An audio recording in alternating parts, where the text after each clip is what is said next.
Okay, Access Module 1, the skills review. So here is the student data file that you will need to complete, and you will also need to download this support file, a spreadsheet that we're going to import. So I will do this one first. I'm going to click on it. This says save file, which is perfect. I don't need to open it.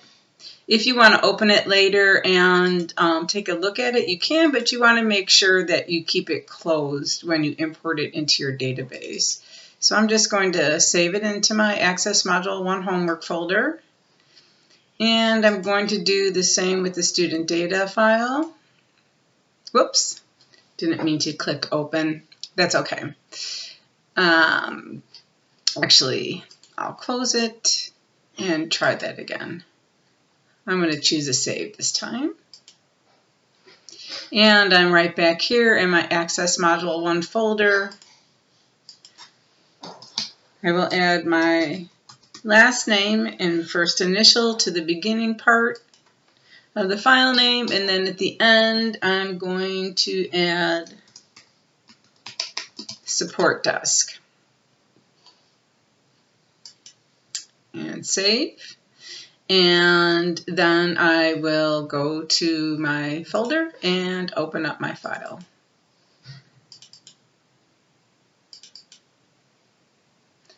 We always need to enable contents.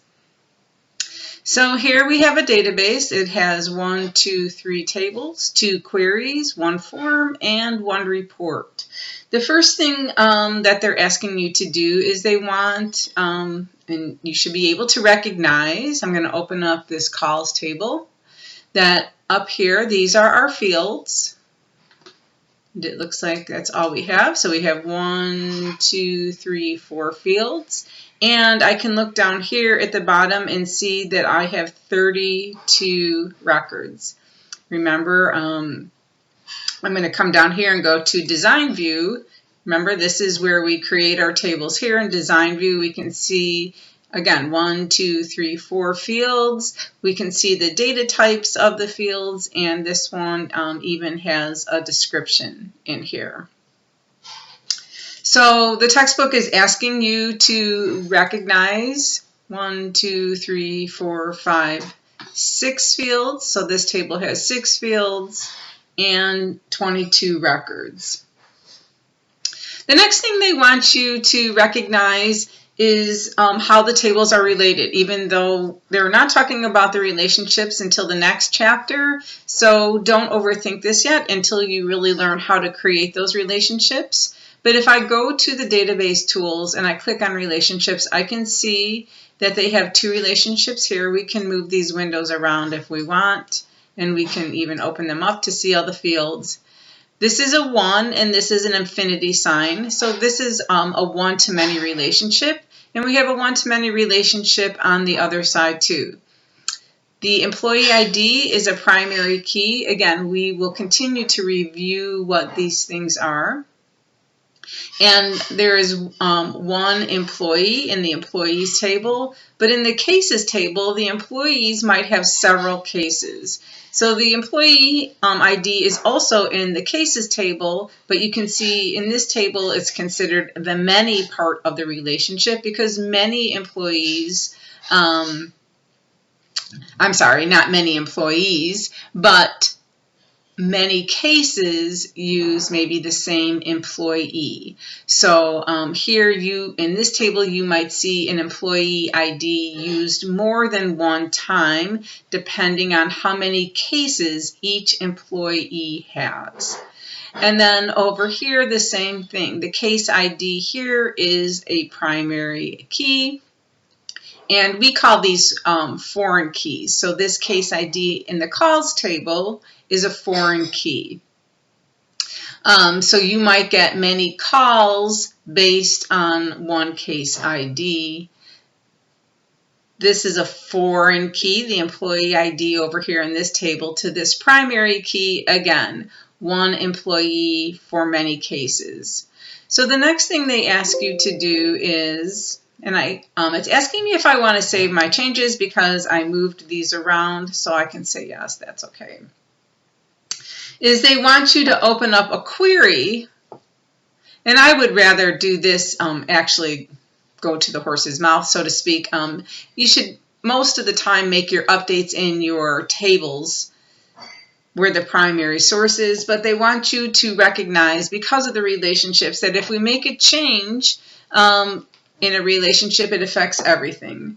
So they're having us open this case listing query and just changing one of these last names of Poole to Frederick. And I'm just going to hit my tab key and I'm going to close this. You'll notice that it doesn't ask us to save. Whenever you make changes to data, it's never going to ask you to save. Access will automatically save. The only time it will ask you to save is when you make structural changes, changing the sizes, opening up fields so you can read all the data, maybe changing font sizes, things like that. So now if we go to the employees table, we can see that we should have 2 Fredericks. I'm going to actually sort these to make them easier to read. I'm sorry, 1 Frederick. Right here, Lisa Frederick. And no Pools. So because of the relationship, when we make a change in one object, these are our objects, it will affect all the objects. That will only happen because we have these one-to-many relationships created. So let's do another one. No, I'm not going to save my sorting because I sorted the table. It's asking me if I wanted to save it. Now we are going to go to a case listing. Let's see, close the case listing query, double click the employee entry form. And forms are actually created from tables, and they're a way to enter data. So when you're entering your data, your records, you can enter them in your tables or you can enter them in forms. So making a change in your form, again, will automatically update everywhere. To me, this makes a little bit more sense to do it in a form or a table than a query. But they want us to use the navigation buttons to navigate through the 20 records. When you reach Lisa Frederick record, we're going to change her extension to 8686. So I'm not really interested in going through all these records here on the form. I'm just going to close it, and I'm actually going to just go to the employees table. If I put these in order, it's much easier to find. And here she is, and we will change her extension here to 8686. Again, once I close it, oh, I know I sorted it, so that's why it's asking us to save. I'm going to say no. But even though I chose not to save it because I didn't want to save the ascending order sort that I created, when I open it up again, let's see if we can find her. We'll do 8686. Here she is, down here. So the table did not save the sort, but it did save the updated extension. And that is pretty much for steps 1 through 2. I am not going to demonstrate steps 3 and 4. It's some data entry and a couple tricks on how to do that data entry. So I will meet up with you again at step 5.